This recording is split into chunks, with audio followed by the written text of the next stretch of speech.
बहुत ज़रूरी भी है हमारे लिए कि जो SWA ने शुरू किया है वो हम लेखकों के लिए बहुत बहुत ज़्यादा ज़रूरी है to keep the writer in the centre. तो उस हिसाब से मुझे लगता है कि ये जश्न लेट से ही सही लेकिन बहुत अच्छे से आया और उसको हम सब सेलिब्रेट करना पसंद करते हैं and I am looking forward to this end. Awards का क्या इम्पोर्टेंस है, क्या महत्व है एक राइटर की लाइफ?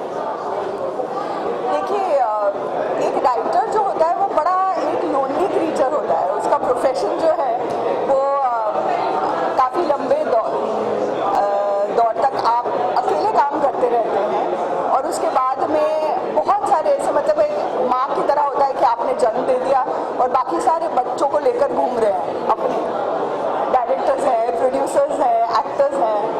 तो ये चूँकि ये राइटर्स को केंद्र में रख के और सिर्फ उन्हीं को सेलिब्रेट करते हैं, मुझे ऐसा लगता है कि वो बहुत ज़रूरी है क्योंकि राइटर नीड होता है किसी भी चीज़ का, तो किसी भी कलाकृति का। So I think that it's high time that we celebrate the writers.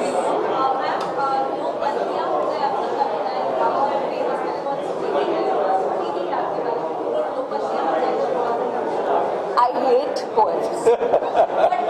मुझे कविताएं बिल्कुल पसंद नहीं हैं। कविता वाले ये हैं, आप इनसे पूछें कि मैं बड़ी प्रोज वाली हूँ।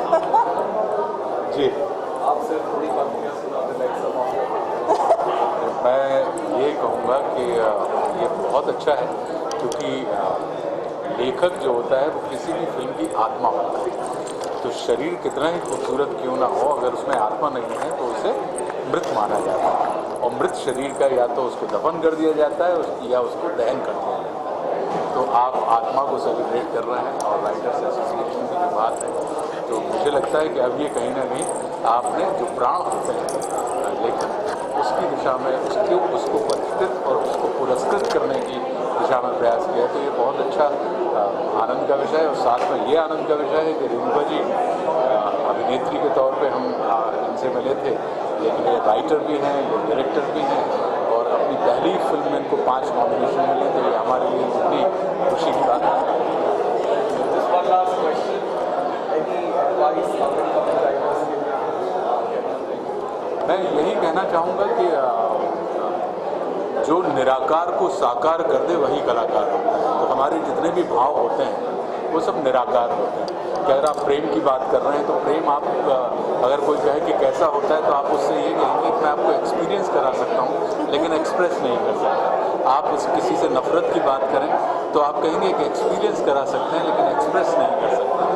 तो जो जितने भी भाव होते हैं वो निराकार होते हैं, उनको साकार करने का जो हुनर होता है वो लेखकों के अंदर होता है और वही कलाकार होते हैं। तो मैं लेखकों से सिर्फ यही कहूँगा कि भाव भाषा इनके बीच में अगर आपका अमृत योग हो जाए, इनके बीच में अगर आपकी अच्छी जुगलबंदी हो जाए तो फिर आप ये मान के चलिए, क्योंकि अभिनेता तो विस्मृत किए जा सकते हैं लेकिन जो लेखक होते हैं वो सदैव स्मृति में बने रहते हैं।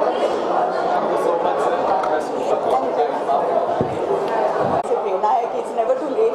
कुछ भी अगर नया शुरू भी करना है तो उसकी कोई उम्र नहीं होती।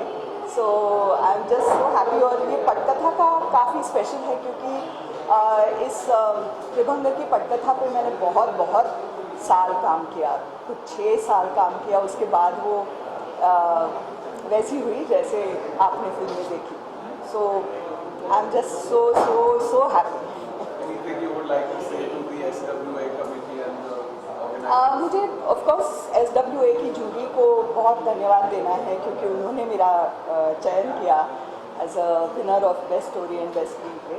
और बेसिकली SWA अवार्ड्स का भी तहे दिल से शुक्रिया क्योंकि इतना काम रहता है ये अवार्ड्स, इस पर्टिकुलर अवार्ड के पीछे सारे कैटेगरीज, टेलीविज़न के ख़ास तौर से म्यूज़िक, ये सारी कैटेगरीज बहुत मुश्किल होता है लेकिन वो हर साल ये प्रयास करते हैं कि राइटर्स को उनके जो भी मेहनत है उसका फल मिले। सो उनका सच में बहुत शुक्रिया। और सिद्धार्थ मल्होत्रा जो मेरे प्रोड्यूसर हैं त्रिभंग के, मुझे लगता है कि उनके बिना त्रिभंग किसी को देखने को नहीं मिलती, तो ख़ास तौर से मैं उनका जिक्र करना चाहती हूँ। To thank him really from the bottom of my heart for this. Thank you so much, ma'am. Congratulations. Thank you so much.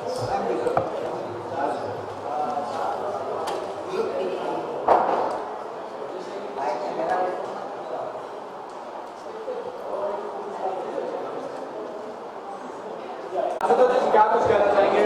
सबसे बड़े आनंद का विषय है कि रेणुका जी को 2 पुरस्कार मिले और वो भी उनकी डेब्यू में और राइटिंग के लिए. तो अभी तक एक अभिनेत्री के रूप में मैं इनको मतलब मैं तो इनको लेखक हूँ, अभिनेता हूँ, डायरेक्टर हूँ, हर रूप में पसंद करता हूँ, लेकिन दुनिया भी अभी तक जो इनको अभिनेता के रूप में जानती थी, अब वो इनके एक लेखक और पुरस्कृत लेखक के रूप में भी जानती है. तो ये आनंद का विषय है कि इनकी फिल्म को बेस्ट स्टोरी और बेस्ट स्क्रीन प्ले के लिए रेणुका जी को अवार्ड मिला.